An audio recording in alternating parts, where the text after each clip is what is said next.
This man was one of the most dangerous warriors in the kingdom. And now, he was serving as a bodyguard for a terminally ill child, a child who didn't even have a speck of mana in his body. When the child tried to storm out of his room, the warrior had to unleash his killing intent, the same aura that had made even his most fearsome enemies tremble in fear. But the child simply walked right through it, as if it were nothing. How was that possible? How could the most respected warrior in the estate fail to stop a single child? That child was Kyle Soltran, and he was born destined to die. In this world, mana is like water, and everyone needs it to survive. Kyle was mana-starved, and for that reason, he was fated to die before his 20th birthday. But what no one knew was that this child was the reincarnation of the #1 player who had spent 10 years in the game. A man who knew every secret of this world, including Kyle's own fate. He knew he wasn't going to die from his illness, but from the monsters during a rebellion right in his own territory. A rebellion initiated by his own older brother, Adolf. Kyle belonged to one of the most respected swordsman families in the kingdom. But he had absolutely no talent for the sword. Even with the player's knowledge of the story, he didn't know what to do to change it. So, he began to lash out, taking his anger out on the maids until his father had no choice but to lock him in his room. First with no talent in swordsmanship or magic, no real chance of survival, and now locked away. It seemed the universe truly had it out for him this time. Just when his fate seemed sealed, a light appeared behind him, along with several glowing magical orbs floating around. He was confused, having never seen anything like this in the game. Not knowing what to do, he reached out and touched one of the orbs, which triggered a series of system notifications and displayed his game profile. He discovered talents he never knew existed. Having spent years in the game, he possessed the knowledge, the secrets, and he even knew about the disasters to come. He had everything he needed to become the most powerful mage in history. He began to train, shaping his mana into sharp energy streams and firing them at the wall. Gradually, the energy flowed through his clogged mana circuits, erasing the very illness that was supposed to kill him at 20. And now, he was finally free. Meanwhile, in the palace kitchen, a girl named Zeal tried to bring a meal to the young master. The other maids refused to serve Kyle in protest of his behavior. When Zeal decided to do her job anyway, one of her colleagues slapped the plate out of her hand and struck her. The scene was interrupted by the appearance of Leon, a respected noble in the estate, who ordered the meal to be remade and delivered. At this time, Kyle was in his room, thinking about how to change the fate of the Marquis's family with his 2 new talents. When Zeal finally arrived in Kyle's room with the still warm food, Kyle used his insight ability and discovered she had multiple talents. He was even more impressed to learn she possessed a top-tier talent. A memory from a year ago unlocked. He discovered Zeal had been bought by Kyle for a mere 2 at an auction. In the end, he freed her from slavery, granting her freedom. The girl, moved by the gift of her freedom, promised to follow him anywhere. Only now did Kyle realize how precious she was. In the original game, Zeal never existed as a character because she had died in the rebellion before ever meeting any players. He decided to change that, telling her he would teach her how to use her talents. Zeal was overjoyed to hear this, and her affection for him grew even stronger. A few days later, Kyle was allowed to leave his room to absorb mana particles from outside. Leon wanted to be punished for using his killing intent on Kyle, but Kyle forgave him, saying it was unnecessary. Leon went to report to his master Kyle's father, and the two of them argued, trying to figure out how the boy had become strong enough to resist a seasoned warrior. Leon went to speak with Kyle, but he was still meditating, looking like a butthead. So, he went to inform Kyle's father that he had been meditating for 6 hours. The older man began to recall the days they used to train when Kyle couldn't even last 10 minutes before giving up. And now he had been meditating for 6 hours straight. Something was definitely different about this boy. The next day, Kyle woke up with mana flowing out of his body. Trying to spread the mana throughout his body, he began to push it forward, breaking down all barriers until it finally reached his heart. And just like that, he could use magic. In this world, to use magic, you need to form a magic circle within your heart. With the goal of learning to use magic, he went to the family's library. The woman in charge of the place was completely shocked, as she had never seen him there before. She started asking what had happened, but Kyle was already scoring the shelves, pulling book after book, looking for something on how to form a magic circle. After spending time tearing through the library, he finally found an introductory book on magic. Reading it, he realized the language was completely different from anything he knew. A system notification popped up, informing him that his spirit vision ability had been activated. With this ability, he translated the book into a language he could understand. With the translation complete, he could finally learn magic. So, There was no need to stay there any longer. In a matter of seconds, the boy flew through the books and requested even more entry-level titles. Being clever, he decided to borrow all of them and take them to his room. This was the last batch of requests, and it filled the entire room with paper. This was so strange that Leon, the blonde-haired man, asked if everything was okay, as he had never seen the boy read before. The woman who ran the library described his red-haired was genuinely worried. It was too many requests at once, and she feared something tragic was about to happen. After all, the boy used to hate reading, and suddenly he was showing an interest she had never seen. Seeing the boy studying basic magic principles, the warrior remembered his mana sickness. The boy, being sharp, guessed what the man was about to say and commented that magic was very difficult to learn. But he was right, and everyone in the house must think what the boy was doing was super weird. Since he was the family's notorious child, it wouldn't be surprising if he acted strangely from time to time. But he remembered what he had said before. He didn't want to die young, and had to try everything. He had to try it all. Motivated, he said he would do whatever he could to solve this cursed condition. So, his plan was to lie down for a bit and read as much as he could while resting. The young master the warrior remembered was completely different. He recalled a time the boy cried after sword class. He said his father had told him he didn't need a weakling like him. He was just a wee, crybaby child who couldn't solve any of his problems. Suddenly, the MC noticed his friend had a new status favorability. Apparently, they were growing closer, and the bodyguard stayed outside so as not to disturb him. Things were changing between them. And maybe it was because he had started studying. Perhaps devouring tons of books at once was considered perseverance in this world. Now that the bodyguard was gone, the boy was finally alone with his mountain of books. Now he could truly start reading with his insight magic. As if by magic, all the books began to be deciphered at once. It was insanely fast. The speed of this skill was terrifying. It was 12 times faster than normal reading. On top of that, the difficult parts were saved in a separate folder. Over time, the principles of circle formation were digitized and stored in a database. His understanding grew as the books were deciphered bit by bit. Now, using the deciphered data, his plan was to create a magic circle. With the basics down, he finally met the minimum requirements to form a circle. Guiding his mana along the golden path, he created what he wanted. Focusing as hard as he could, he used all of his blue energy to move the magic within his chest. The process was painful and brutal, as if his heart was about to burst into flames. Still, he had to push through to the end. Otherwise, the mana would backflow into his body horribly and damage his internal organs. The magic began to spin out of control, sending books flying across the room as he tried to push just a little more. After much effort, he finally formed his first mana circle, weakening his clogged mana circuits. Now, his mana was no longer trapped inside his body. It was flowing out, stronger than ever before.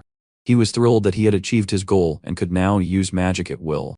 Then he realized it was already morning, and he had spent the whole night working on this without even noticing. He only had time to think that his friend would be mad about it before he passed out. The next morning, the girl brought breakfast for the boy and found him unconscious on the floor. She was completely shocked and tried to wake him up while trying to make sense of the mess with all the books. In just one night, the MC had used up all the mana he had accumulated for days to form that circle. And from now on, a new chapter in his life as a mage had finally begun.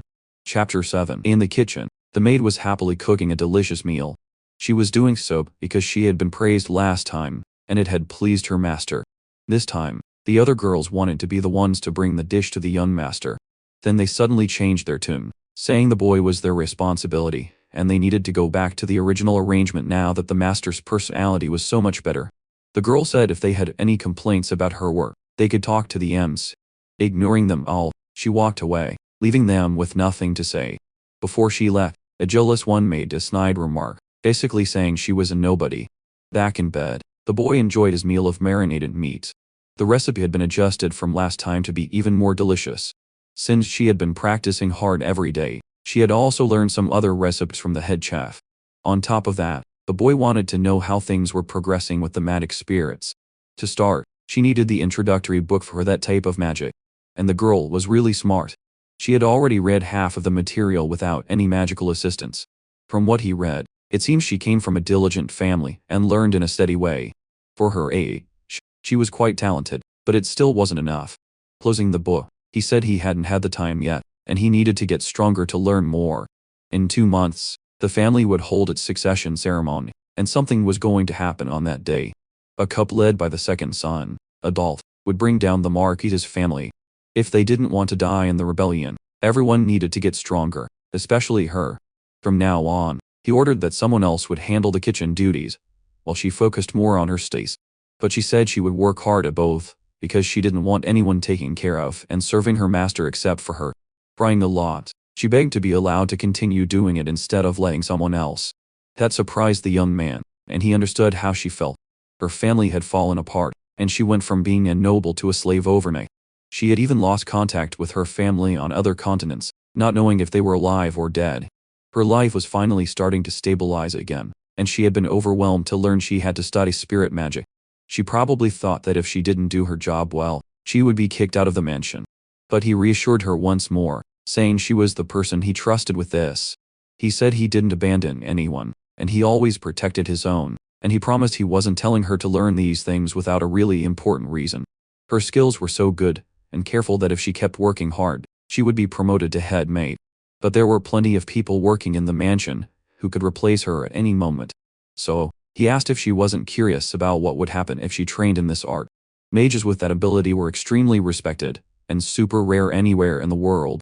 If she learned, she would become a great mage, and everyone would respect her.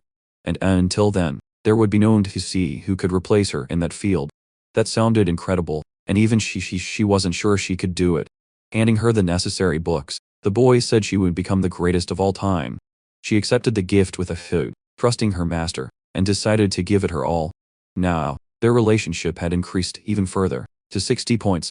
After that, the girl was appointed as the master's personal maid so they could study together. While taking care of the boy's personal needs, she was moved to a private room. From now on, that would be her new space where she could study and train in peace. This was much better for security, and she didn't have to worry about the other jealous girls. She loved it because now she was much closer to her master's room. Together, the two of them decided to work hard and survive, no matter what.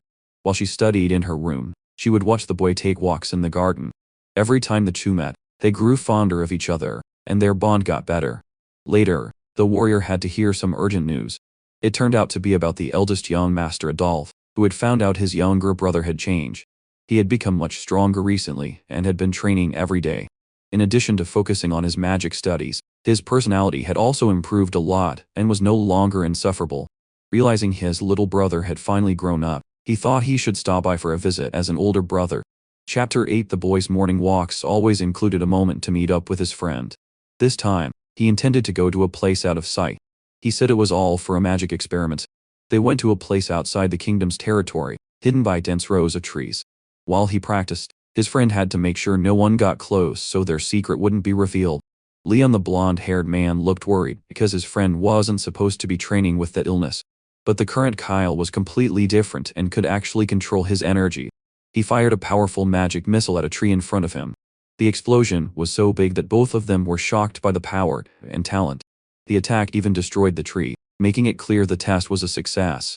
The sound was so loud it could have been heard from the mansion, but the aura dampened the noise. Leon's quick reflexes had come in handy to protect their secret. Kyle said he had formed his first magic circle a few days ago by following the instructions in the book he borrowed. And with that, using his aura, he had overcome the illness that used to torment him every day. Showing off his magic with a smile, he said he had no plans to die young. Finally, the man understood what had felt different about his friend these past few days. He congratulated his little brother for healing himself with his own intellect. Their relationship improved as you'd expect from someone who respects perseverance. But that magic missile was still first circle, and it shouldn't be as strong as a brute's bunch. What was strange was that the power felt like a fourth circle level. It was crazy that he had unlocked a fourth tier ability despite being a beginner mage. Maybe the boy was a prodigy who had never been noticed before. Thanks to his skills, he had read all the books in the library, and saved months of study to form his first circle. While studying, a question had come up. Why was magic different from the original game? Here, he had to draw a ritual first, then solve difficult equations to activate the spell. In the game, magic was much simpler. You just had to make a symbol, and the mana would activate. But his magic was not user-friendly at all, and it was way too strong. That was a big problem because now was not the time to reveal his true self. So, he asked his friend to keep it a secret between the two of them. But the way the boy did it made their relationship worse because the man didn't appreciate that kind of talk. The reason was that he didn't want people to know how strong he was, and he remembered the rebellion that would happen in 2 months. That spooked Leon as he remembered the succession ceremony. Traditionally, the family chooses its successor based on competence. They also consider personality, swordsmanship talent, and other factors. Based on that, everyone is evaluated. And then it's time to choose the most promising heir. Right now, there were 2 main candidates who were getting the most attention. One was the eldest son, the great Abel, and the second son, the cruel and calculating Adal. The eldest son was the Marquis's legitimate son and the most popular candidate. He was kind and had excellent sword skills, having trained since childhood. Adal, on the other hand, was also legitimate, but he was completely overlooked because of his more talented brother. However, at some point growing up, his abilities skyrocketed, and he gained a huge number of supporters. Honestly, he gave off the vibe of a gang leader. When they saw each other, they immediately started trading subtle insults as if they were pretending the other wasn't there. The Golden Knight Abel said he had been too engrossed and thought he hadn't noticed them coming, but that excuse was hard to believe since he had a strong aura since he was 5. It was just a little childhood story and not really worth bringing up. Meanwhile, the middle brother only awakened his aura at 15, which was quite late. In this world, it was normal for some people to be late bloomers and start training in magic much later. Suddenly, a scuffle broke out among the cruel one's Adolph's followers. That really annoyed him because he knew he couldn't disrespect the rules in his father's house. In a friendly way, Abel said his brother's men were well trained and worthy of serving a potential heir. The tension between the two only grew because the middle brother said they could laugh all they want, because they wouldn't be laughing for long. As he left, that last remark sounded quite suspicious and started to raise alarms. While eating, the MC worried about the ceremony coming up in 2 months. This territory didn't follow the rule of the eldest son inheriting everything. It chose its heir. And the most important criterion for being chosen was strength and rank. There was only one exception, which was the young master. Because of his illness, he had been excluded from the succession from the very beginning. Besides him, the third brother, Dude, also couldn't get involved in these schemes. So, right now it was basically down to the 2 older brothers, Abel and Adal. There wasn't much time until the ceremony, and they wouldn't be able to make any big moves before then, and there was no telling what could happen if the MC's power was discovered. In the future, there were only 2 possible reactions. Either they would try to make him an ally, or they would try to eliminate him as soon as possible. It was extreme, but throughout history, there had been bloodbaths and succession struggles. According to the game's plot, the middle brother would definitely try to eliminate the main character. And from the beginning, he had planned to wipe out the entire family so he could rule. So, the MC's current goal was to overcome his illness and try to build an alliance with the good guys. In front of him, Leon understood that mages needed to hide their abilities to protect themselves. But after this incident, he would definitely report the MC's abilities to the head of the family. For now, the warrior swore allegiance to the Marquis instead of the young master, but the main character planned to do something for his friend. That worried Leon, unsure if the MC was really serious about being a mage, and he knew his father would be so proud to know his youngest son was getting stronger. Thanks to this conversation, their relationship improved a lot, and the MC discovered that eating together strengthened the bond between characters. So, he planned for them to eat together every day from now on. Night fell, and the boy continued to study his rituals non-stop. If he activated them with his magic, he could increase his power quickly, extremely quickly, but he didn't understand why the game's method was making him this strong. At some point, he would definitely have to show his power to others. Activating Nana in this world was slow and hard to master. But to control his power more precisely, he started to devise a few methods. Using certain advantages and strategies, he could combine both and gain a lot of power. The problem was that it was really dangerous, and a magic explosion could happen right then and there. Still, he could go ahead and try because he knew it wasn't completely impossible. The risk was definitely high, but so was the reward, and he wouldn't get anywhere in life if he never put himself in danger. Suddenly, his mana started to flow out of his body, surging wildly in the room. Things got pretty dangerous, and he got a series of explosion warnings. Still, he stuck to his plan and began to analyze and activate the sequences, managing to combine the paths to cause serious damage. Inside his room, he created a completely new type of magic, something entirely new and really powerful. This time, he had managed to combine the activation and create a magic missile. Now that the foundation of the process was ready, He wanted to try to get even more power. But then, the danger became real, and the explosions attracted attention. Just then, a maid passed by, worried, and wanted to check if the master was okay. Luckily, the boy was fine, but the room now had a hole in the wall. A smarter plan would definitely be to do this kind of experiment outside the house. Maybe that was why the notifications kept popping up, and he needed to set up a workshop to practice. Just then, the warrior appeared, startled by the noise. In the kitchen, the soup tasted a bit strange. Unsalted, bland, tasteless. Suddenly, another maid realized the soup was being cooked by the diligent girl Zeal. It was Daisy, one of her friends, and a very kind person. But the girl was afraid to get close because her last interactions with the maids hadn't gone well. Daisy was different from the others and gave her advice on how to season the food better. She talked about an ingredient that brought out a rich, delicious flavor. When she tasted the seasoned dish, the girl was surprised at how good it was. Seeing that Daisy was very relaxed, she asked Daisy to teach her some cooking techniques. Luckily, her friend was happy to have that little learning moment together. The two of them went to deliver the food together, and they ended up talking about the young master. On the way, Daisy admitted she had been worried when she heard he wanted a maid just for himself.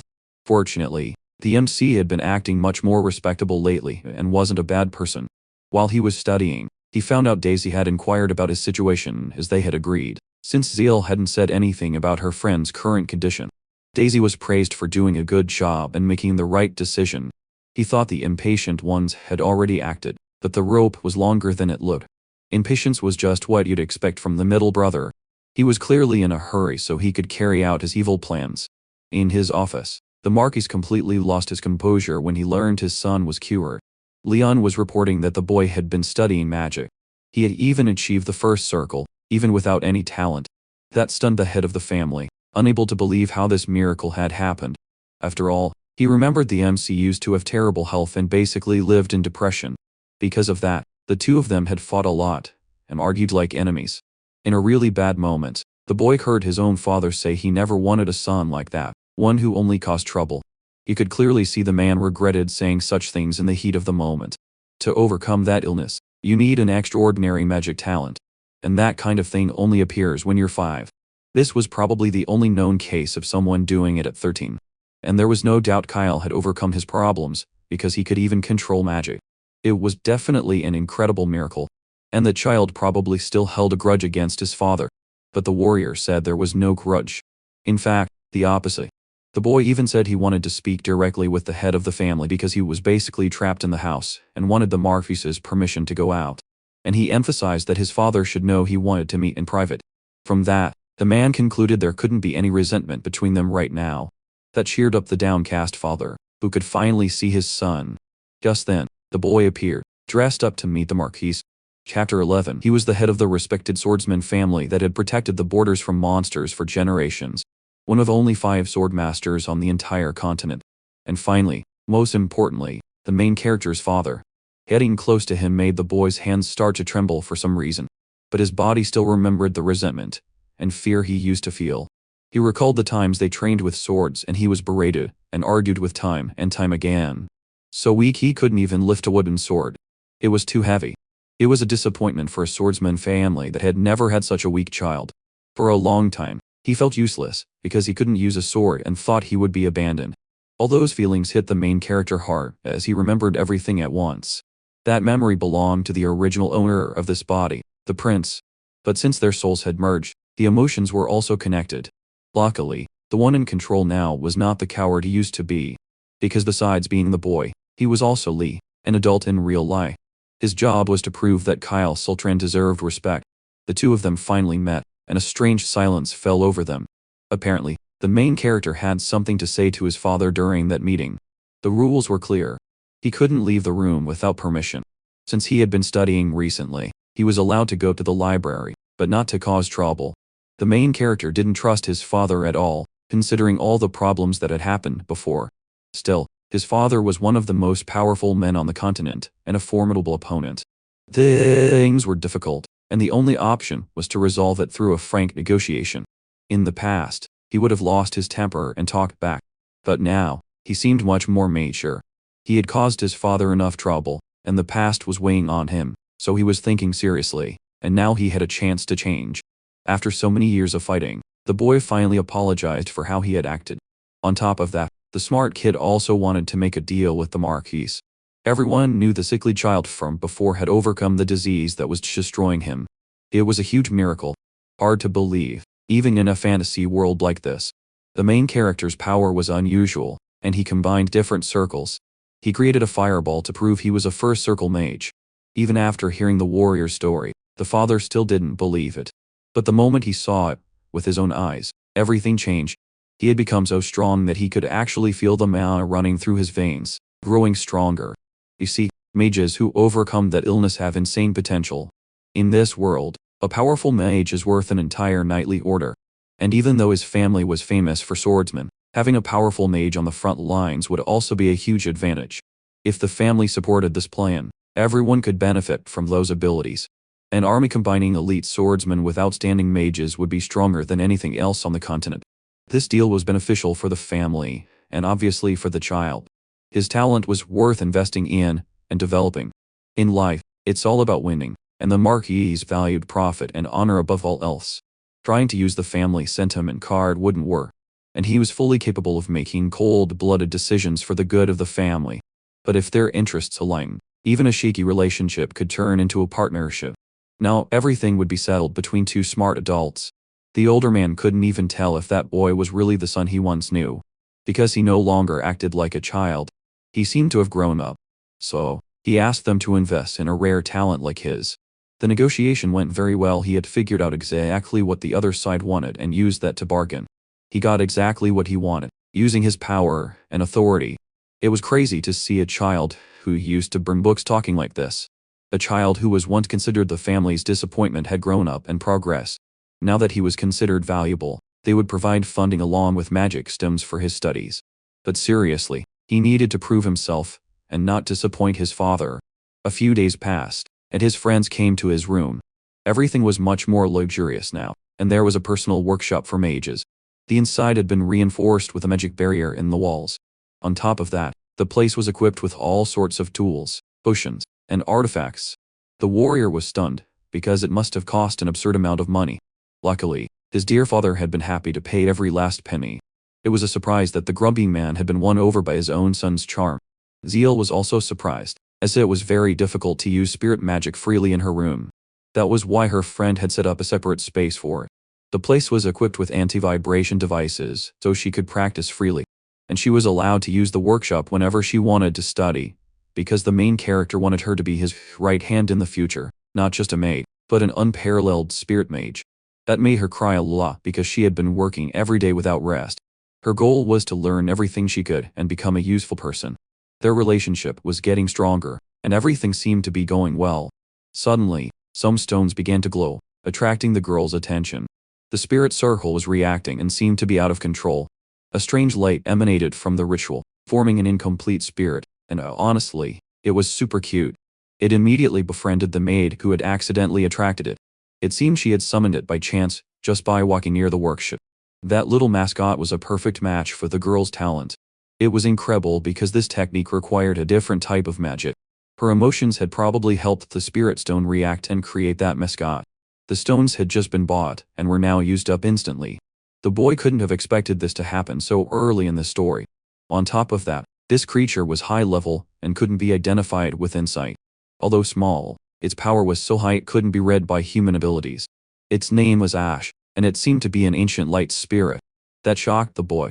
He didn't expect that cute little thing to be so powerful.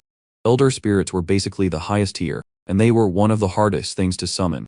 Its size wasn't impressive, but this was clearly not its true form. If it returned to its normal size, the entire mansion would collapse. They wanted to make a contract with the girl so they could be friends from now on. To do that, they needed a strong compatibility between the two of them. The elder spirit agreed, and began the ritual to seal this strong friendship contract. The maid also agreed, signing her part and gaining an ally. Once it was done, she had to choose a name for her new pet. The main character suggested a name, and she decided to call it Pikachu. That was the boy's latest joke, naming it Pikachu. From now on, that would be its name, and she was really happy to have it as a friend. The talent development project was going very well and was really working. A few days passed, and the mansion woke up to a new morning.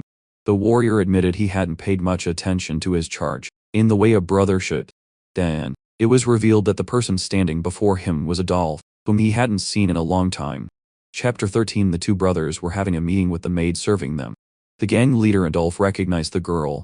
She was the one who had been sold as a slave in the market a long time ago.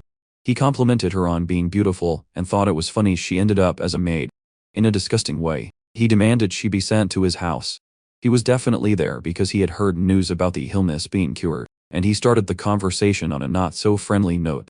But the main character didn't want to leave her there and asked if someone else could be chosen instead to get out of the situation easily. He needed to act completely differently. In the end, it was just a provocation. The man wasn't going to actually take someone else's maid home. However, the boy realized he would have to concede for now, because he couldn't ruin the relationship. The child had really improved, but he still seemed like a loser, because he was too interested in young women. So, the gang leader's plan was to corrupt him, and pull him into the darkness. His body had recovered a lot, and no longer had problems in daily life. He was cured and continued to get better every day. Still, he wasn't at 100 yet because it was a very long-standing and difficult illness to completely heal. Just then, the MC showed off a spell he had created, stronger than the original. That piqued the schemer's interest because he liked the idea of creating new magic. Even if he wasn't at his peak, he was still developing rapidly. Despite being only a first circle student, the young master's behavior had changed significantly, and his skills continued to improve day by day. The news the maid brought sounded exaggerated. But for a 13-year-old kid, it wasn't really something to worry about. It would be much more useful to apply pressure and use him in other ways before getting rid of him. Bluntly, he asked his younger brother if he wanted to join his side in the competition. That surprised even the imps, who didn't expect such an option. After staring at each other for a moment, things went exactly as the smart one had planned. For that, he would receive their father's permission, and he thanked him for the trust. Just then, the warrior appeared and wished Adolf a safe trip. Liam was very hard to manipulate and had not yet switched sides in the game. It was funny to think that the son of a great warrior was protecting a spoiled child. That made things between them even weirder as Adolf left. Finally, the MC entered the room after the two brothers' argument ended. He explained that he would probably be dealing with Viscount Jerome, one of the closest allies of the 5th Legion. His friend was shocked to hear this would be his first loyalty mission. He didn't want to let him go alone and offered to join the punitive expedition. But it was part of the strategy to gain the crime boss's trust, and he couldn't bring his father's allies. This was definitely a trap to test how useful the MC was in actual combat. Fortunately, from now on, he could protect himself with the magic he had created. Still, he decided he wouldn't use his full magical potential. Then, he asked about a settlement in the remote forest. To the south of the territory, there was a monster colony. Regularly, the Marquis sent soldiers to subdue those enemies. This time, young Master Kyle looked like a real mage, ready to go on a mission. Finally, a man dismounted his horse, Viscount Jerome. He was an ally of the crime boss, and would be on the main character's team for this mission. Since this was his first real battle, he needed to be very careful and be protected when necessary. Their relationship was quite bad, and the man was clearly only doing this as a favor. Still, they set off and didn't talk much. The Viscount's orders were to observe the boy and assess his combat skills, but he didn't believe such a weakling could do much while carrying a dangerous illness. During the battle, the boy shot lightning spells at the goblins in front of him. The shot was perfect. One shot was enough to wipe out the whole group. That impressed the team, and improved his relationship with everyone. They were all quite happy in the end. The mission ended quickly, and it was the easiest subjugation they'd had in a long time thanks to the main character. He had never seen anything so easy before, and his reputation skyrocketed to level 90. Of course, young Master Adolf would be very happy to hear how well his younger brother had done. Now, the plan was to move on to the next step he had in mind. Chapter 14. Back at the camp, everyone was celebrating the victory thanks to the boy. Innocently, he said he didn't deserve praise because he didn't do anything impressive. The soldiers admitted they had misjudged the young master and began to praise his skills. And on top of that, besides being a good fighter, he also didn't complain about the camp food. He seemed much more mature than his age. Thinking about how his older brother used to take on dangerous missions like this, he realized he couldn't act like a spoiled brat when it was his turn. The men were shocked to see the boy admire the crime boss so much. The plan was going exactly as expected. The soldiers now liked the main character, and they were ready to sing his praises. While everyone else slept, the adventurer decided to take a walk not too far from the camp. Since he was just a kid, no one suspected anything, and everyone believed his innocent appearance. After today's victory, the knights were completely exhausted and sleeping soundly in their beds. Only a few guards were left, and they were also exhausted, barely paying attention. Now he would try to kill a few ogres and farm as much experience as possible like before. From his bag, he took out a perfume that could attract those giants from up to 10 km away. A few days ago, he realized he was the first person in the world to create a scent that attracted those creatures without following any existing formula. The better the quality and scent, the more monsters it attracted at once. The problem was, the team was supposed to be hunting goblins, and ogres were too strong to deal with without a plan. The team had 12 experienced knights, and they could handle weak enemies. But the giants were a whole different story. Although they were loyal to the crime boss, their individual skills were quite mediocre. They were basically cannon fodder. They were street thugs who became a legion after being persuaded by that traitor. The brainwashing was so intense it turned them into fanatics, and his influence spread easily because of it. These people followed blindly, and with every move their master made, a tragedy could happen. So, the main character planned to weaken the 5th Legion as much as possible before the succession day. To start, he would force those 12 warriors to fight a powerful ogre to the death, and he planned to be the only one left alive after this deadly battle once he activated the scent. Not long after, a two-headed creature appeared, attracted by the perfume spreading throughout the surrounding forest. The warriors, already tired, were caught off guard by the giant, who took down their comrades with ease. One of the men, very bravely, begged them not to run. Sadly, his end was brutal, and it quickly became clear that running was the best option. He was one of the strongest soldiers on the team. Now only the mid-level ones were left, and they couldn't do much. Trying to encourage everyone, he asked if that was really how honorable warriors acted in a battle.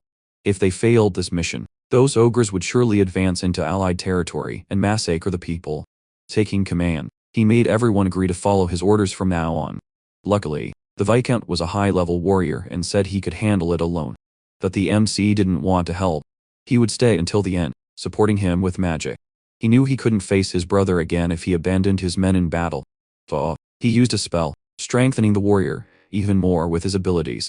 Since it was just first circle magic, he could mostly control the situation for now without causing much damage. Still, he would face the battle head-on without backing down in fear. The Viscount knew Kyle was an essential tool for the army and trusted him a lot. Activating his sword's powerful skill, he was ready to cut down any ogre that came near. He charged straight at the two-headed ogre, ready to chop off both heads with his blade. The other soldiers, seeing no one was panicking, couldn't show their pathetic faces, so they also psyched themselves up. The main character told his men to give it their all in this brutal battle, and it was working perfectly, because the ogres he summoned would wipe out the weaker soldiers. The attracting perfume was a success. It even called creatures 3 times stronger than normal. And this was where a part of the 5th Legion would meet its end. Chapter 15. He felt so strong that he thought he could take down the ogre by himself.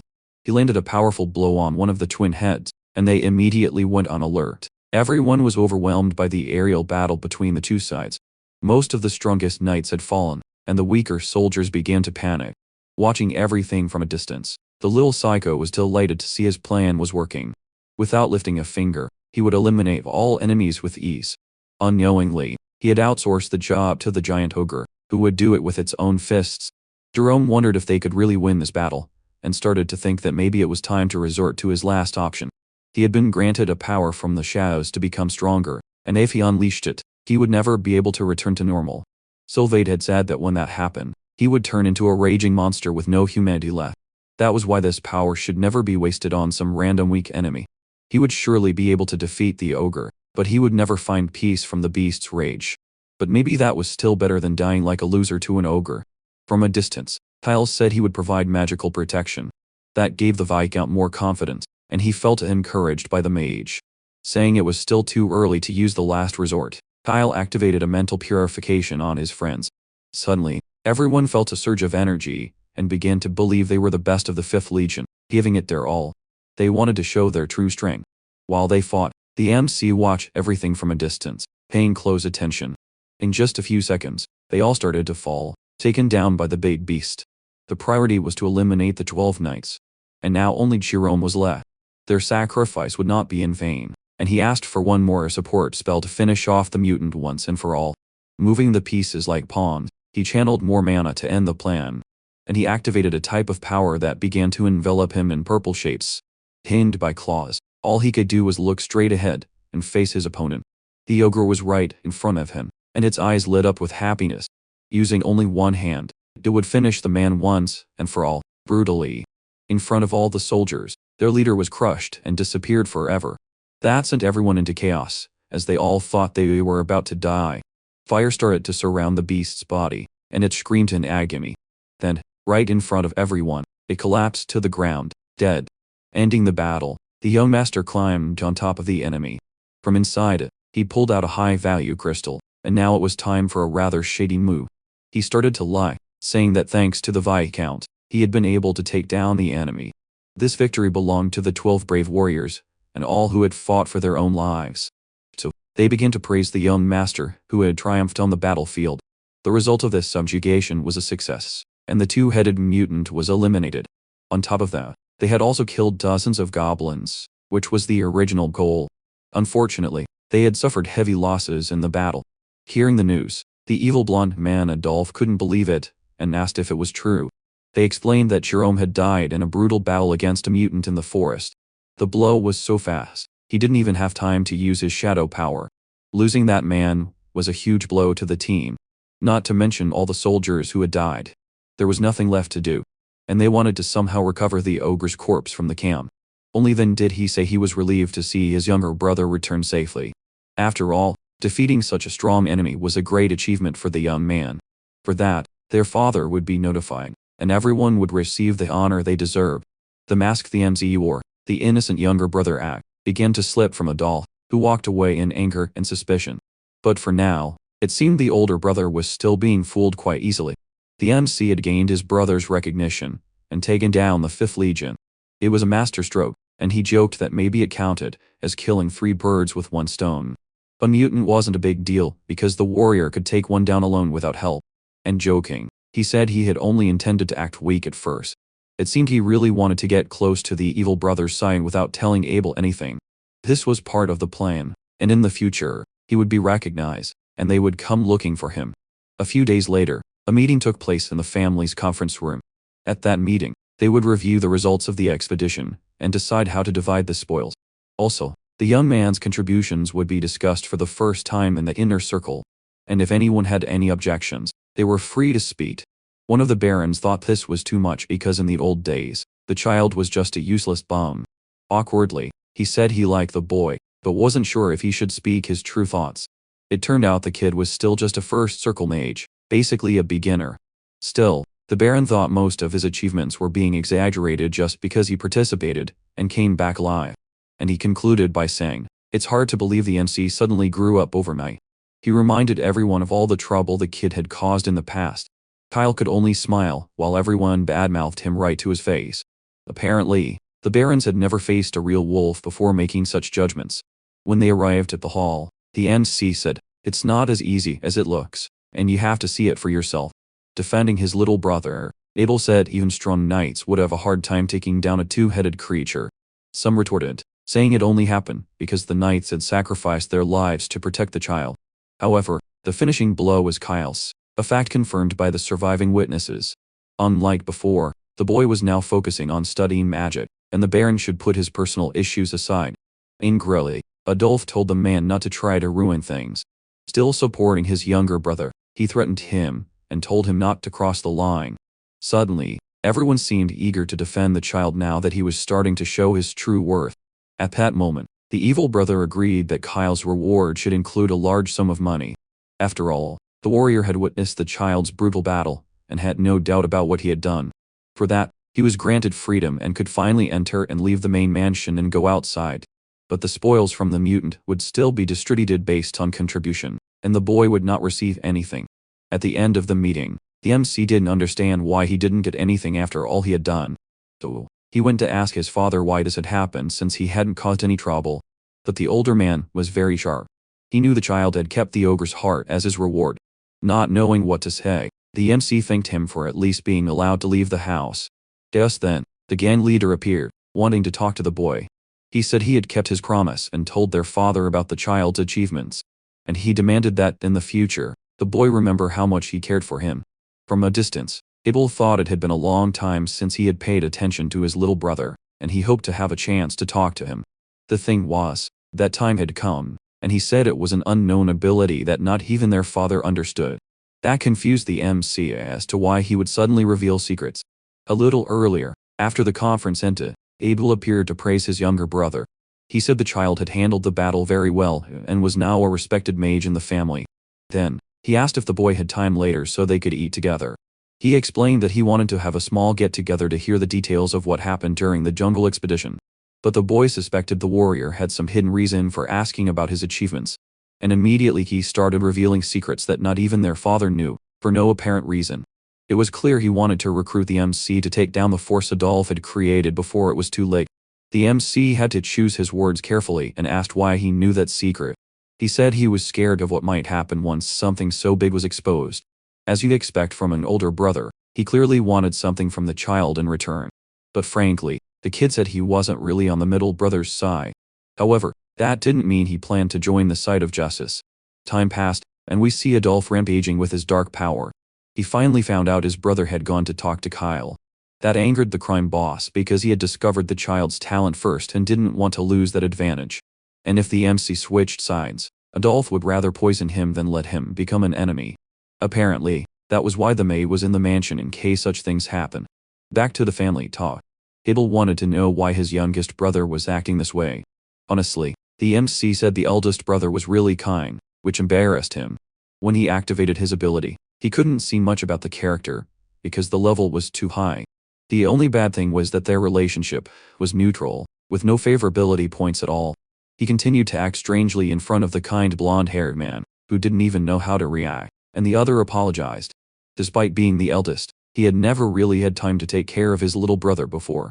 However, the MC forgave him, because he used to act like a jerk, and that was why no one liked him. Abel laughed because the kid was really good at making clever jokes. He regretted not bonding with his smart little brother before losing him to Adolf, and he said he could offer everything the other side was promising and on even better terms. He didn't want to give up on this deal and asked if there was still room to reconsider. That worried the child, who asked if he would be eliminated if he joined the enemy side. After all, Adolf was different, and he was cruel even to his own family. If he became a traitor, they would surely use any method to get rid of him. Despite being a prodigy mage, he still didn't have enough power to protect himself on a daily basis. This was the first time someone in the family had made such a profound observation about the crime boss to Abel. The funny thing was, the man didn't object to that observation. He even fell silent, and that brought them back to the beginning of the conversation, when the MC said his useless skill was having very good intuition. Since he was a child, he always had a bad feeling right before something terrible was about to happen.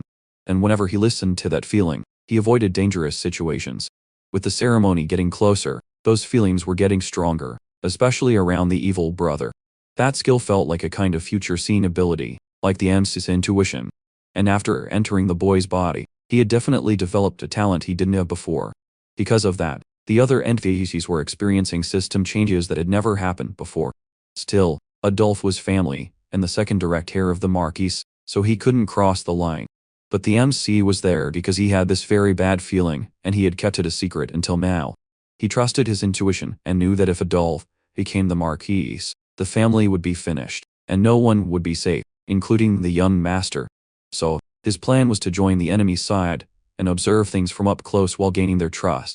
At the end of the campaign, the idea was to attack them with everything they had from behind.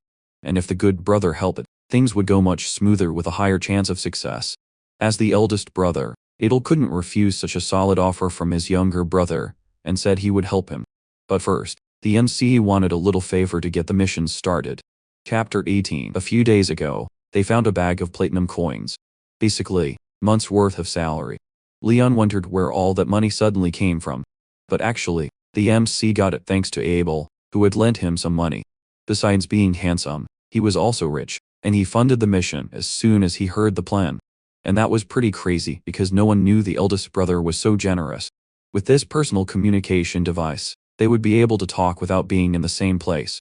This kind of thing was so expensive you could buy a mansion with a garden for the price of just one. This was just the basic version, and it only allowed you to talk directly to one person. But there were more expensive versions. It was clear the meeting with Abel went very well, and they had teamed up on a plan. Meanwhile, the guard would need to hold on to the money until it was time to use it. They didn't really have anywhere to spend it right now, and the child was already looking to farm more money. It was like an investment plan for the future, the way a smart mage would think. At that moment, the maid was practicing with her staff, the spirit magic. Pikachu could cling to the top of her staff to light up the area.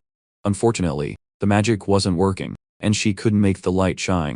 The pet didn't want to leave the MC's head, and the MC thought it was basically a headlamp. That made Leon think of something, and wonder why they were in a freaking mountain. The last thing he remembered was them leaving the house to visit a nearby region. And then suddenly, they were in a cave because the MC decided to stop for a bit. This wasn't a place they should stay long because exploring could harbor all sorts of dangers. It was so dangerous that he recalled the angry monsters they had encountered at the cave entrance. The deeper they went, the fewer they saw, which was strange. That meant there was a big, tough boss at the end of this area. Preparing for anything, he warned that they needed to get back outside. But that was the main character's plan from the beginning. He said that was exactly why he was here. Everything he said was true. He really had business in the next town. But he also knew there was a dungeon on the way. If he had said from the start they were going to a dungeon, no one would have let the MC leave the house, because one of his two brothers would have insisted on coming along, and it would have turned into a mess. And there was also the problem with little Ziel. Her spirit magic needed to be trained in secret, and only her father knew about her. Basically, if too many people were around, he wouldn't be able to keep all the loot for himself. The problem was, the girl had just started learning magic, and the MC had just reached level 2. That annoyed the child, who declared he was just pretending to be weak to fool the idiots. Their group of 3 was strong enough to deal with any big monster out there. In the party, there was a beefy tanker, a kind healer, and best of all, a damage-dealing mage who controlled everything. Proudly, she said her master was already strong and would only get stronger in the future. Teasing the bodyguard, he asked who he would ultimately swear allegiance to, him or his father. After all, a knight with 2 masters isn't really loyal to anyone. That left the man speechless as he thought. For now, Leon was following the Marquis's orders to keep his son safe, which meant the knight wasn't really loyal to the Marquis. He needed to choose a true master to win this knight's loyalty. Just showing off his skills wouldn't be enough. Once he was finally recognized, he would have that impenetrable shield for his army forever. So, the 3 of them advanced deeper into the dangerous labyrinth together. Finally, they reached the boss room, and it was sitting there waiting. Its name was the Secret Minotaur of the Sanctuary, the guardian of these walls. In the game, this place was popular with beginners for farming experience and money. And the best part was that the rewards were super generous compared to its difficulty. Greedy as always, he didn't want to share his treasure with anyone. That monster was known to be 3 times stronger than a normal ogre. But the mage was very smart, and had a perfect plan to block and counter its attacks. With the sword and magic from the 2 of them, they managed to provoke the Minotaur and lure it. It was a risky move, and they had to dodge with perfect timing every second. Ideally, you dodge to the sides and avoid getting hit as much as possible. When the giant got tired, they would go in and attack while Ziel provided support. Since this was the girl's first battle, it was okay if she hid behind the rocks to use her spells, but she wanted to help as much as she could, and she didn't train in magic just to hide. That made the boy admire her even more. She was extremely brave. In this mission, her job was to heal and support the others to protect young Master Kyle. Actually, she was corrected. The most important thing was to survive until the end. As long as she didn't fall, her hands would keep Leon and the MC on their feet. One last rule was not to forget to protect herself when things got dangerous. She understood and remembered she was in a dungeon in an unknown place. The importance of a healer in a battle and the strategy to defeat the Minotaur were things you only really learned with practical experience. It was strange that the young man knew all this despite having spent his life trapped inside. Leon started to wonder how he was so familiar with dungeon strategies. When they asked if this was his first time in a dungeon, he realized he had been acting too much like an expert. So, he lied, saying he had learned some basic tips during the goblin hunt when he fought the ogre. But that excuse didn't really work, because even the soldiers didn't know how to deal with a simple ogre. So, the warrior concluded that the child was not the real young Master Kyle he had served for so long. He ordered him to be arrested because there was no way that child could suddenly act so mature. Apparently, the boy was possessed by an evil spirit and needed to be burned. Unfortunately, that would be game over for the main character, but it was all in his head and couldn't happen. He changed the story and lied that he had read about the Minotaur in a book and also in strategy books. Surprisingly, Leon liked that, and was impressed that he also studied combat tactics. He was so proud that he said his friend's progress was incredible. Their relationship improved a lot, and persuading him became easy. However, he needed to come up with some reason, because he didn't want to be labeled as a magic genius forever. Finally, she made the staff light up like a charm. She activated a healing spell, and it released a series of spirits into the area. This power increased durability and defense, and it also boosted mana and sword energy. It was much stronger than the original because the girl had upgraded it. Now, the three of them were super excited to fight, because it was finally time to face the giant minotaur. The warrior charged in first, running straight at it with his sword. His plan was to confront the minotaur head-on to attract its attention, and exhaust it. He landed a powerful blow right on the beast's head, but that only angered the big monster, and it stood up to retaliate. With his friend's magic, the warrior's body looked different, stronger. When the minotaur woke up, it asked who was disturbing its sleep. Then, it shouted that it would not forgive anyone who tried to approach the treasure. To add insult to injury, someone shot an ice spell right in its face mid-sentence. Tad, the child stepped up, saying he was the one who did it. He fired a barrage of ice bullets at the enemy. Seizing the opportunity, the warrior delivered clean, precise slashes with his blade. He remained focused and proved to be a worthy knight for the team. Chapter 20. He landed heavy blows on the monster's shoulder without losing focus.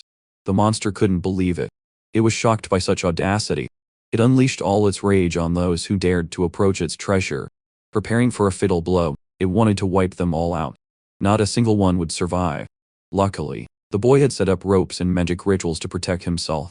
The fact that the attack was blocked only made the minotaur angrier, as if it was being humiliated. However, the force of the impact was insane, and the barrier had come up just in time to save him. Kyle's magic was extremely precise. He always knew the next move, and ended up basically leading the fight. He read the situation instinctively, and used magic like no one else. So, the young man was controlling the entire battle with his power. Next, he trapped the minotaur with ropes that pinned it to the ground. Immediately after, a barrage of magic missiles slammed into the big oaf's back. It dealt so much damage that it had to kneel. No one could believe the mage was so strong at such a young age. Not bad, but the minotaur could still take more. Angrily, it roared that this was the end and activated its strongest move. It started spinning like a tornado straight at the unprepared trio. At that moment, Leon had to hold the front line, while the others moved to the sides. Blessed by the magic, he was even more determined as he ran. He threw his sword with perfect precision, aiming for the bull's neck. That was enough to draw it in its rage towards the fleeing knight. While all this was happening, the main character was counting every second in his head. Dodging was the best strategy to wear out the big monster. Once that happened, it would be the perfect opportunity to counterattack with full force. There were 5 seconds left, and the beast had started to tire. When the countdown ended, due to exhaustion, it missed by just a few centimeters and almost hit the knight. Just then, all the blessings disappeared, leaving the boy completely defenseless. Luckily, the bull stopped moving, and just stood still on the ground. It was insane that Kyle had calculated everything in his head. He stepped in to deliver the finishing blow. By pushing the limits of his skills, he brought true magic into the world again. He created ice spears and threw them at the enemy. After the battle was over, the girl healed the warrior's wounds. Finally, it was time to claim the precious treasure from that labyrinth. Before them was a chest so bright it looked enchanted. Using his intuition, Kyle saw the gems and equipment inside the reward. The powerful sword was made from solid dinosaur bone artifacts. There was also a beautiful necklace, something the spirits would surely love. Each person received what suited them. And now it was the mage's turn. Inside the treasure, he found the Staff of Bravery, which exuded a luxurious aura. It was a trick that experienced players used when they wanted to build a super strong mage. With that choice, he wouldn't have to worry about weapons for a long time. The warrior's sword was also amazing with magical effects that made the risk worthwhile. He recalled the talk about loyalty he had earlier with his young master.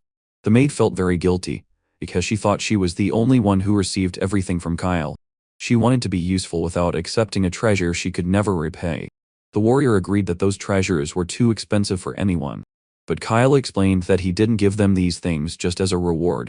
He did it to make them stronger. He said again, the stronger they were, the higher their chances of survival.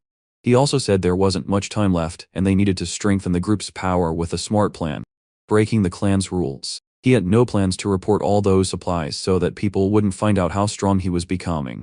The two of them were the only ones he could trust to keep the artifacts safe. He repeated that the only way they would survive was by getting stronger. Then, he asked if the couple, still a bit shy, would really accept the gifts. After a successful mission, they returned and decided to go to the neighboring city. Chapter 21. A few days ago, something had happened at the farms around Impalm. The Count panicked when he heard that someone from the Marquis's family had suddenly appeared at his castle. Rushing over, he wanted to know who it was and noticed the person bore the family's lineage symbol. He knew the upcoming succession was basically a storm on the horizon. And there was an unwritten rule: don't get involved in other families' business. Before opening the door, he braced himself because he really didn't want a headache. Acting natural, he asked what brought the Marquis here, to his lands. He was shocked to see the guest was already eating and it was just a child. Apologizing for entering without permission, the boy said it was an honor to meet Frantel. It was a huge slap in the face to the Count's family. Then, he realized Kyle was the son everyone used to hate. At least, his reputation as a troublemaker had only recently started to change. After recovering from his illness, Kyle had thought about how he had acted and decided to change seriously. He said he was now studying magic and would form new circles over time. That was strange because the rumors about the youngest son said he was unbearable. But upon meeting him in person, the Count realized those stories were false, completely contrary to the truth. In his mind, someone must have paid to spread those rumors to slander the family. It was impressive. The first mage born in a famous swordsman family. A sign of a bright future. Finally, the Count was eager to talk business and became even more interested. Clearly, the child didn't come here, unannounced, just to say hello. Apologizing, Kyle said he knew his family's situation was sensitive because of the succession, and he explained he came to buy grain from the farms and reserve the largest warehouse in the north. Actually, the Marquis's family already had a deal with the Count, and perhaps now they wanted to expand it. He said it was for magic research that he couldn't reveal yet, but it wouldn't be a one-time thing. The town certainly had a surplus of produce for the next few years, and it would make a lot of money from the sale. For payment, Kyle showed a chest full of shiny coins, valuable anywhere. It was quite strange for a child his age to have platinum coins. However, the Count saw no problem in making the deal, and he didn't even ask what the research was. However, before finalizing, he wanted to confirm where the money came from because the source could be shady, possibly even stolen. After all, the buyer was just a child, and that amount of money didn't match his age. Luckily, his rich older brother was funding the whole thing. If he was willing to spend that much, it meant the two of them were really close. Adel was the most promising son in the family, calm and refined. Making this deal would also help score points with the White Knight Abel. Talking about the price. Each sack of grain cost 4 silver coins, so they spent a moment haggling, while Leon was silent. After some back and forth, they agreed on 5 coins per sack. The bodyguard felt quite proud of the child's negotiation skills, especially for his age. It turned out the main character had learned all that from watching online bargaining sites in the real world. Part of the plan to come to Impilum was to make money, and buying grain could be part of it. The idea was to buy as much as possible when it was cheap and sell when demand increased, but his domain already had enough food for the whole year, so it might not be very profitable. With his knowledge of the future, he was preparing in case something happened in the next few months. A great famine was coming, according to the game's story, right after the succession took place, which would disrupt trade and cause grain prices to skyrocket. Even with all that money, people wouldn't be able to buy food, and no one would care if he were old or young. Unfortunately, he couldn't tell his friend without revealing that he knew the future. So far, everything the child did had gone very well. So, Leon thought that this time it was probably a good idea too. Their relationship had increased to 50, something that had never happened before. It was a huge reward for the boy to see that progress since they had started at a negative level. A maid appeared, saying the Count wanted to talk before dinner and that he really shouldn't forget. When he arrived at the drawing room, he was told the man wanted to introduce him to someone. Standing before him was Frantel's daughter with purple hair.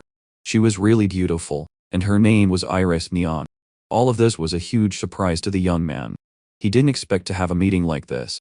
As he stepped up, the girl said it was a pleasure to meet him for the first time, and introduced herself. In the game, she was super strong and beautiful and very popular, especially in the early stages when she became a really useful powerhouse. The only problem was her arrogant personality. She couldn't stand weak people. She said she wouldn't accept anything less than diamonds for a date. She had the greedy personality trait. Because of that trait, a bunch of players went bankrupt trying to raise their relationship with her. As the game progressed, strength characters became common. And she, who was supposed to be valuable within a rank, ended up becoming useless and was discarded because her annoying personality didn't really make anyone want to deal with her. It was also strange that the Count suddenly introduced his daughter to him. Clearly, he said they were about the same age and should get along.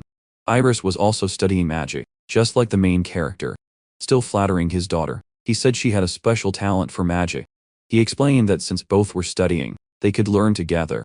From the main character's point of view, she didn't want that, and it seemed like she was being forced. However, he introduced himself, explaining he was the fourth son of the Marquis. Trusting his instincts, he was really looking forward to getting advice from her. When he checked her status, he saw their relationship was at -40. On top of that, she had an interesting talent. She was a mana companion. In the original game, that talent was extremely rare. Only 0. One of SE's rank characters had it. So, maybe the purple-haired girl also had some new potential. Even with her terrible personality, that talent changed everything. She had heard a lot about young Master Abel and Adolphe, but nothing about the main character. Trying to put him down, she said she was in the second circle while he hadn't even passed the first. That annoyed him, because she was already unpleasant as a child. But he explained that he had only been studying magic for 3 months, forming a circle that quickly had broken her record. It had taken her much longer. However, starting at 13 was considered very late because most people started at 10 at the latest. If he just thought of her as a nagging cat, he could tolerate her unpleasant attitude. He said he started late because he used to be sick and had only recently overcome it. That made her stop in her tracks because she knew how difficult it was to overcome that barrier. Her father explained that to overcome it, you had to be born with extraordinary mana in your body. That's why people who did it were called geniuses and prodigies. It was incredible that the young master had done it at 13. Hopefully, Iris could learn something from the good influences around her. Of course, she didn't want to talk to someone she thought was weaker, because she believed he was only in the first circle. That personality would cause a lot of problems and needed to be fixed as soon as possible. And that's how recruitment project number 3 began. You can't judge others by their appearance, and he would prove he wasn't weak. She panicked when she saw the boy get strangely close to her face. Ignoring the fact that the Count was right there, he challenged her to a duel. If he lost, he would have no problem admitting he was weaker than her. In a twisted way, if the girl won, she wanted him to lick and kiss her feet. That completely embarrassed the Count, wondering where she had learned that. The boy was also shocked, not understanding what kind of books one would have to read to come up with that. Apparently, she liked to read strange romance novels that were beyond her recommended age. Still, the boy didn't back down and said that if he lost, he would lick whatever she wanted. That statement, out of context, completely caught the Count by surprise. Changing the terms, the boy said that if he won, he would be her new teacher in the future. And on top of that, she could never speak ill of someone of a lower rank again, and she had to promise that. That made her angry, because she was conceited, and knew a first circle beginner couldn't possibly beat her. Embarrassed, the Count admitted his daughter had a personality problem, because she had been spoiled since she was little. If things continued like this, it would be very difficult for her to live in the world without getting into trouble sooner or later. At her age, she had no friends, because of her bad reputation. So, he asked the boy to forgive her, because he also had a difficult childhood. It would definitely be a good learning experience for her, and he allowed the two of them to duel. That excited the boy. He basically just needed the Count's approval to do what he wanted. On the other side of the mansion, she was still angry with the boy for thinking he could beat her, but she was also confused, because she thought he was quite cute, and she decided she would make him lick her feet. The Count certainly had another reason for introducing his daughter to the M's. Although she was only 11, she was already of an age to start receiving marriage proposals. Maybe the man was thinking about the two of them getting together one day. In that world, nobles marry earlier than commoners. Feeling disgusted, the MC realized why the girl had suddenly been brought into a meeting with him. Annoyed, he said that if that was true, then he needed to crush her even more in the battle. Thinking it was messed up to marry someone with an unbearable attitude just for status, he decided to go all out and try to fix her terrible personality. The maid was sad to hear about young Master Kyle's marriage proposal to the girl. The next day came, and it was now time for the two children's duel. The opponent had to be defeated with magic, but no one was to get hurt in the process. If it started to look dangerous, the match would be stopped immediately. The referee would be the guard Leon. Since he was a famous, experienced knight, he wouldn't make an unfair decision. The battle was announced, and the girl opened up immediately with her fire staff. shooting fire arrows at the MC. For an 11-year-old, her casting speed was really fast. Still, the main character had the advantage, and activated his wind power, deflecting the arrows. Using air to deflect fire was a really smart move. Frustrated, she said not to underestimate her magical power. She wouldn't lose. Once again, she unleashed a fire spell, this time stronger. Luckily, the MC was ready and created an energy dome to protect himself. Watching things calmly, he admitted she was brave and was truly impressed. To counter, he started an energy ritual and asked if she could block it. That shocked the Count, who didn't expect the main character to be able to use 2 spells at once. That technique was super advanced even for experienced mages, let alone a level 1 beginner. At the last second, she managed to activate a shield spell that protected her from a blow that could have ended the match. But her fire attack was absorbed by the wind. That started to make her panic, and she had to use more spells faster. Just then, the main character appeared close, holding his staff in front of her menacingly. It was basically the end of the match, proving who the better mage was. The boy was happy while the girl was speechless at what had just happened. She was angry for losing for the first time to a first circle mage. She shouted that it was all just luck and the win didn't count. Wanting a rematch, she said she wasn't in good form for a moment. However, the main character agreed, because he knew the result wouldn't be different. That only made the purple-haired girl even angrier, and she said this time she would win. 5 rounds passed, and each one was won by young Master Kyle. No matter how many times she tried, the result was the same. So, he said to end the match, because she had probably run out of mana. She was so angry that she started crying in front of everyone. She threw a tantrum, because she couldn't accept losing to someone weaker. Unfortunately, the MC had made her cry. Maybe he had been too harsh. That night, the Count gifted him a new set of clothes to wear to the party. Dressing up was a good thing because it was a formal event, and everyone would be dressed nicely. The man seemed friendly because even though his daughter cried, he still invited the MC to dinner. Since Kyle had defeated Iris, he seemed even more determined to bring the 2 families closer. Although the girl surely hated the boy even more, Leon didn't realize it, and thought from her expression that it was something else. He seemed very experienced in many areas, but when it came to romance, he was completely clueless. Finally, his maid helped him get ready and finish everything. He looked super handsome and elegant, fitting the outfit. When praised, he became even more excited to go to the party. Everyone was expecting Kyle to show up, and he thanked them for the invitation. They were happy to see him, introduced themselves, and said who they were and which family they came from. The problem was, the princess was taking too long to come to this family gathering.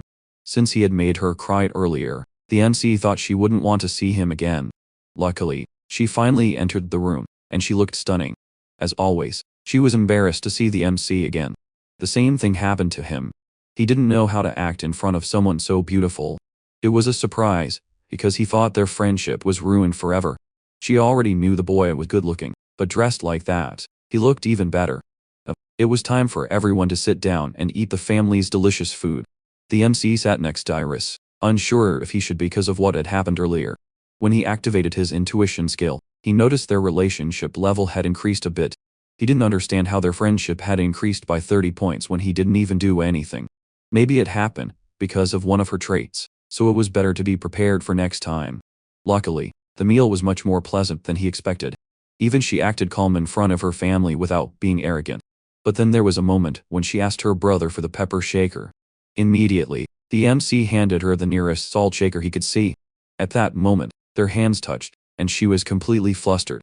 Neither of them knew how to react, and they tried to avoid looking each other in the eye. Although their relationship had improved, the girl's behavior somehow felt worse. The next day, the MC was surprised by a guest who appeared in his room. Standing there was Lady Iris, calmly sipping her coffee. She had come to keep her promise, to become the main character's student. She was really curious why the boy's magic was so powerful for a level 1 beginner. His magic style hadn't appeared in any books and seemed very different from the usual method. So, she asked him to tell her everything he knew about this new magic style. But he would only accept her as a student if she changed her attitude. So, he asked her to be more polite and kind to others and, more importantly, to think carefully before getting angry and running off to cry. That annoyed her, because not even her father made such demands. So, he explained that his magic actually came from a unique method, one he created himself. This hybrid magic method had never been published anywhere in the world. So, there was no other place to learn it except from the inventor. and he knew a smart girl like her understood the meaning of being trained by the creator. Even after thinking it over, she couldn't find any way to argue. So, she accepted his terms. Cleverly, the MC had prepared everything beforehand. He created a magic contract with his own hands right in front of her. It had all the conditions written down that she had to accept to become his disciple. All she had to do was use that beautiful pen to sign her name. If the contract was broken, the divine forces would ensure there was a terrible punishment. Admittingly, he said he wouldn't have had to go through all this trouble. It was the Count himself who had given the contract to the main character. After the duel the day before, he had been eager for their lessons to begin. And if Iris didn't listen to anyone, the magic contract could be used as a rare family treasure.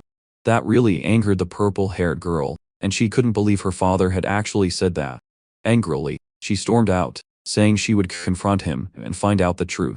The problem was, if she left, their contract would be voided. If that happened, the magic wouldn't be taught, and they would never see each other again. With no time to waste, she had to decide whether she would accept the terms and be trained or walk out of the room and never see the MC again.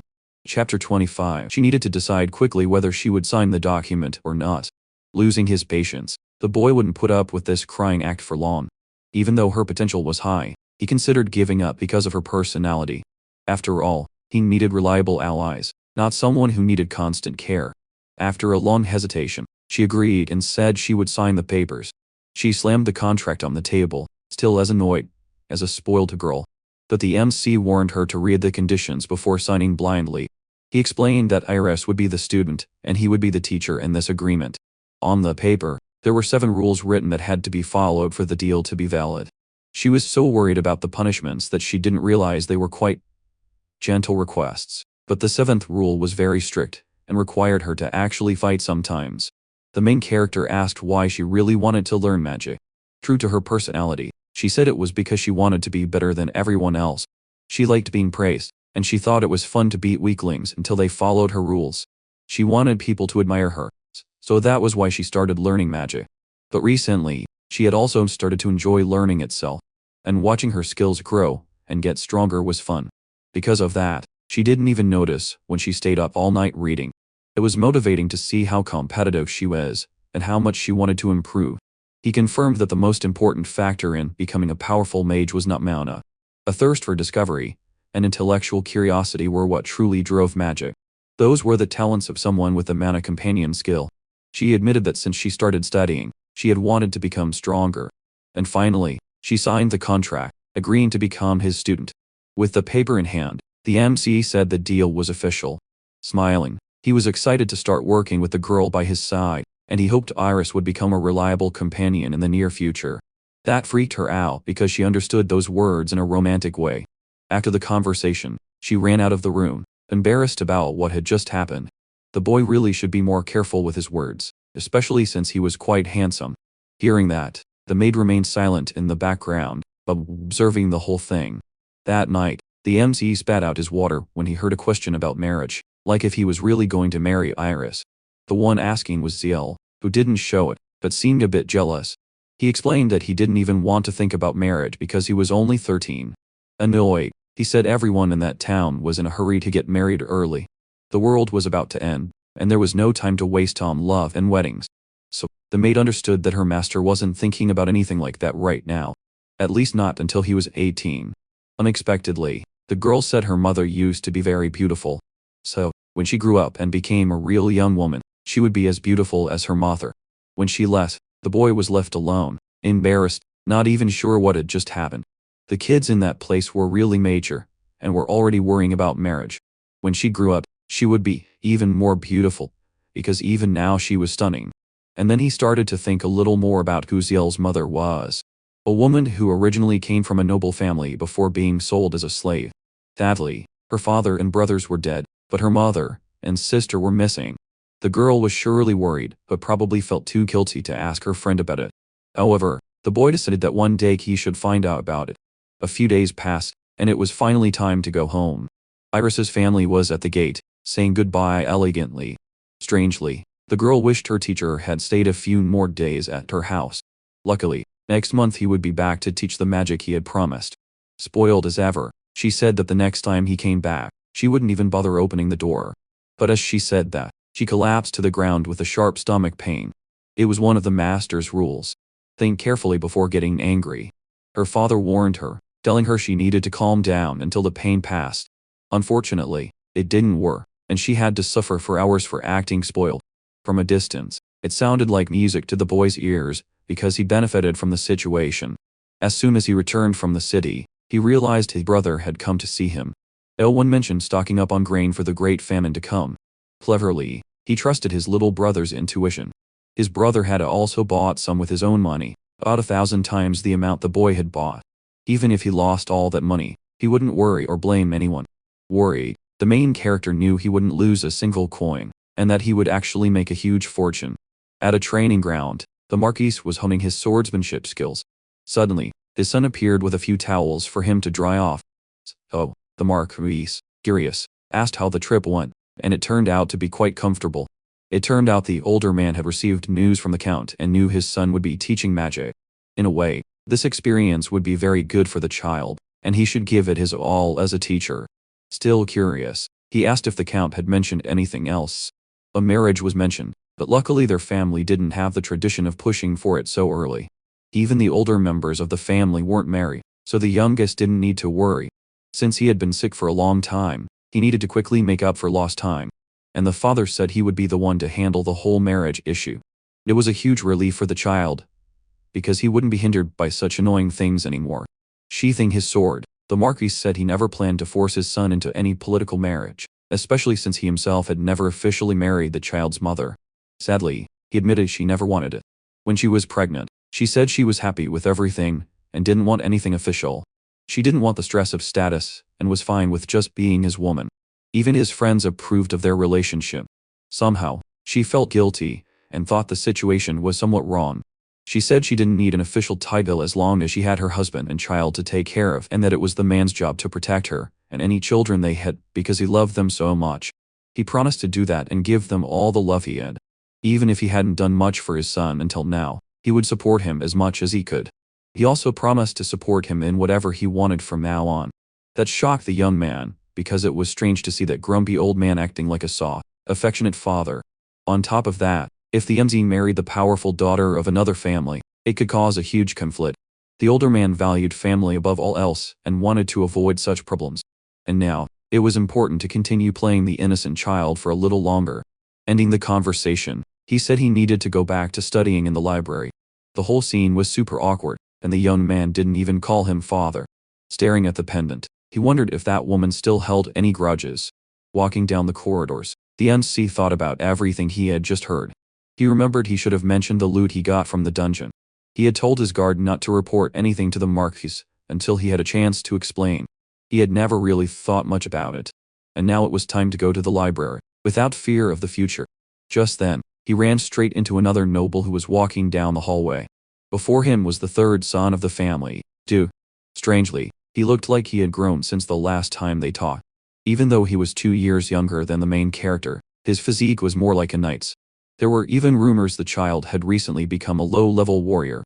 Duke was surprised, because the last thing he heard about his brother was that he couldn't leave his room. Luckily, that ban had been lifted, and his contributions had been recognized. But Duke still didn't trust him, and thought the whole thing was just some kind of scheme that made the main character angry and started some kind of competition. The third brother really hated the MC because his mother had died from the stress of giving birth to Kyle. When he entered the room, the only thing he could see was the woman's body, already weak and completely exhausted. The only thing Kyle could say was that the old lady had died before him. Apparently, that had sent Duke into a rage. He slammed him against the wall, cursing nonstop. Their mother had worried about Kyle all day, because he couldn't stop causing trouble. He was always fighting and trying to steal money from the house to go out and play like a bad kid, saying the MC was responsible for their mother's death. The two started arguing about what had happened. Kyle defended himself, saying he was basically terminally ill and was always blamed for everything. Crying, he asked who had brought him into this world with such a weak body. That was enough to make Duke snap, and he threw a punch. Kyle fell to the floor and lay there, unable to get up. Bending down, Duke said he had been holding back his anger while their mother was alive, but not anymore. And he said he wouldn't want a brother like Kyle, not even in another life. All those memories slowly came back to the main character. Unfortunately, He realized this conflict would not be easy to resolve. Duke continued to insist that he knew the child's rotten nature better than anyone, and he ordered him to never show up at the main house again, basically ignoring the rules. Once again, Kyle said the head of the family had lifted the ban and allowed him to enter and leave the entire estate. Then, oddly, he asked if Duke really thought he was better than the head of the family, the Marquis. Completely furious, the warrior clenched his fist, about to throw a brutal punch. Just then, the fight was interrupted by Adolphe, who appeared at the right moment. He lectured Duke, saying, "You don't hit family." The Duke was so angry he couldn't bring himself to apologize to Kyle. He could, but he'd rather leave first. Watching him walk away, Adolphe asked where all that stupidity came from. Duke wasn't like that with everyone. It was because of Kyle's tragic past. Acting a bit suspiciously, Adolphe got close to the child and said he trusted him. On top of that, Adolphe had taught Duke swordsmanship, and he was disappointed that Duke was only average, and he knew Kyle was a powerful mage with much more potential than Duke. It was as if he was playing chess. Adolphe said he could bench Duke if he got in the way. Ending the conversation, Kyle said he needed to go to the library to continue studying, and he suspected his brother was not just an ordinary warrior, but someone with a hidden talent. Adolphe wasn't the type to care about family, and he wouldn't go to so much trouble just to mess with him. In the game, Duke never survived the rebellion, no matter which route you chose. Maybe there was some secret about him that no one knew. Then, the story shifts to a small, quiet town in the middle of a forest. There, the guard was walking with a package in his hand. He said Kyle had behaved very well during the trip and had done what everyone wanted. But the Marquis wanted to know if anything else had happened on the way to the town. That put the guard in a difficult position, because he didn't know whether to tell or keep it a secret. However, he remained loyal to the boy and said only a few small monsters had appeared. With the guard accompanying his son, the older man could always relax on these trips.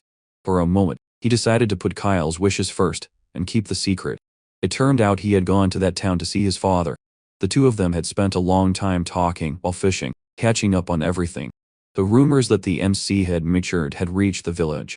That made the warrior happy, and he praised his charge for how responsible he had become. Initially, he planned to do his protection duty, and then return to the Knights, continuing his career. But something had changed recently, and it made him fall silent. Maybe the child's plans had changed, but he still wasn't sure. At the camp, the MC said the warrior's old sword was weak and needed to be replaced. If he put his full force into a blow, it would surely break because the blade was too fragile. He knew that because he had studied a bit, and a mage needed to know the basics. Even though he had learned all that from playing games in the past, he could tell when someone needed a new sword. Since he was just a guard, he had never really had a chance to get a new sword based on merit. Smiling, the MC said Leonhart was his knight and deserved such things. That touched Leon's heart. He had never heard such words from the Marquis. Although he was loyal to the older man who trusted him, he could never really fit in with the nobles. His father knew he was always one to think before acting, and he was sure his son would figure things out. Before his son became a knight, they were nobles, but had no money to pay for a tutor. Luckily, when he was 15, he got into the academy on skill alone. Deep down, he probably already knew what he wanted to do. He just hadn't fully realized it yet. They didn't need to worry, because the Marquis wasn't the type to demand repayment. The assessment was right. He was the boy's personal knight, and he cared for him a lot. Just then, a fish bit the hook and started to pull. Night fell at the palace, and Adolphe was panicking about something. He wanted to know if Kyle had accepted the recruitment offer from the good brother. The guard lied that he hadn't accepted, and said he was surprised that Abel even wanted to talk about it. He also said it was scary, because he had never had a conversation like that with him before. To the crime boss, the brother was just a freeloader trying to act concerned. After all, when Kyle was sick, Abel didn't even care that he existed. Adolphe thought, annoyed that he had almost had his man stolen.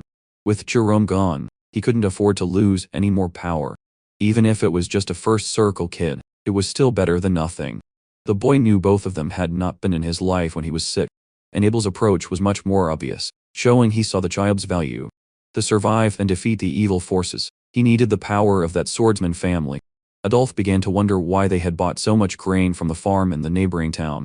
They explained that the boy had bought it for magic research, but he didn't understand why the knight had also bought some. Acting like he didn't care, he said it was good that Kyle was focusing on his magic studies. For the villain, it was a good thing if the child grew up strong so he could be useful later. After picking up a book, He said he had to leave. Hearing all that, the maid was standing by the door, peeking through a crack. Suddenly, Daisy appeared, saying she didn't become a spy willingly. She explained her family had been taken hostage, and the crime boss was a terrible person. Without saying much, Zeal told her never to appear before Kyle again. Honestly, the maid seemed lucky, because she had no family left alive for someone to take advantage of. That statement confused the girl, and she could only remain silent. Since she had her pet, and her master, she felt like she was surrounded by friends and was no longer lonely. She thought it would be very difficult to ask her master to search for her missing family. And she knew what happened to women who were sold at the market. If Kyle hadn't saved her, that would have been her fate. Her main goal was to become strong to honor those who had saved her. The boy was practicing his fire skills, while the maid watched from a distance. He shot streams of fire at a straw target.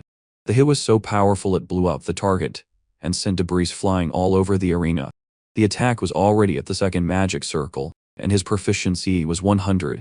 She approached, happy that her friend was giving his all in his magic training, but he still needed to go to a city called Pinnis to recruit a new talent. Leon was annoyed, and absolutely did not want to go to that city. The place was famous for drinking, gambling, and even heavier stuff. Prius was a city of entertainment and pleasure almost beyond limits. The last time the NCE was there, he gambled at the casino, lost the shirt off his back, and ran away before he could be sold at the human market. This time, he wanted to go there for other reasons, not just for fun and gambling. But the goal was even worse, because the arena was a restricted area. Annoyed, he ordered Kyle to stay at the mansion and not to sneak off to the city. Cleverly, the maid thought of putting a drug in the man's soup to make him fall asleep.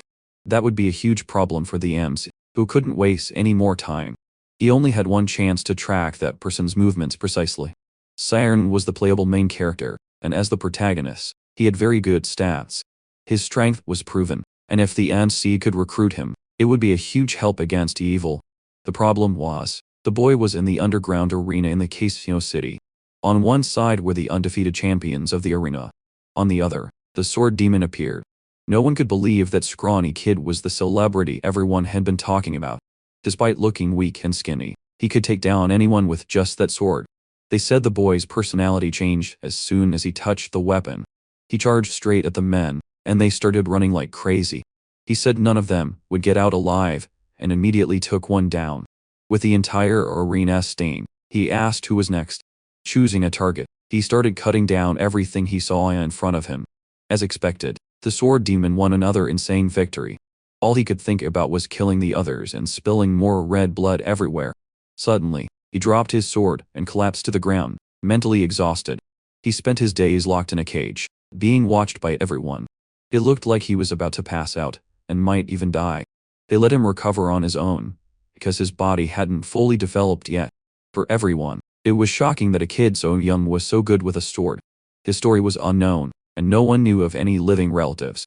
He was the same age as the main character, and he was in the arena known as the Sword Demon. If he joined the team, he would become a great talent. The family was having a great party with all sorts of meat. The friends kept teasing, and ended up leaving Leon completely confused. That night, they snuck out of the room, before the guard woke up. The plan seemed perfect. Now they just had to run down the hall and disappear. But then the guard woke up and wanted to know why they were trying to escape. He was too sharp. He realized they had put a sleeping drug in his food. It didn't even make sense that he was still awake because that pill could knock out anyone for hours. Leon asked what they were even planning to do once they escaped the mansion. As a maid, Zeal should have stopped the young master from doing this. But defending her, the NC said he was the one who had convinced her, so she shouldn't be blamed. Recently, security in the gambling city had gotten worse since their last visit. These days, it was a violent place, and it wasn't safe for young girls to walk around there, even though their protector was strong enough to destroy the city on his own. But that was exactly what the main character wanted, to cause a big scene. Honestly, he said he couldn't do it alone, and he wanted to destroy the arena with his own hands. His plan was to free all the gladiators who were being held there, and he needed help. It was sudden, but he had been thinking about it for a while, and he couldn't stand seeing children suffer. That really touched Leon, who thought it was a good cause. A few days passed, and they met in a casino. At a blackjack table, the MC hit a royal flush. With one great hand after another, the young master just kept winning at the table. Before they entered the casino, Leon didn't let Zale accompany them on this job. Unfortunately, they couldn't go straight into the arena. They would have to lure the enemy out. The Viscount's son appeared. His name was Sherida. With a pile of money, he wanted to play a different kind of game with the maximum bet. Catching the signal, the MC asked if there was a more fun kind of game. Fun in the sense of blood and screams. And that was exactly what was a few meters below where they were standing. The MC's plan was to win a few rounds first to get their friend in a good mood, then lose it all at the end. Sherida was a bit uneasy because he had heard rumors the child had changed, but no, he was still the same. News that Kyle was coming spread, and the Viscount heard about it immediately. It was probably nothing. He just came here to gamble and spend money. So, Sherida reassured his father, saying he could handle it and control the fool himself. His theory was that the MC was tired of pretending to be good and had run away from home to gamble. His plan was to squeeze every last penny out of the young man. Not everyone could enter that place, and he played it off as if he was doing him a favor. And yes, that would certainly please the young master, because it had everything he wanted. The plan was going very well, and the child looked excited, but he didn't say it. He was excited because he was about to destroy the whole place.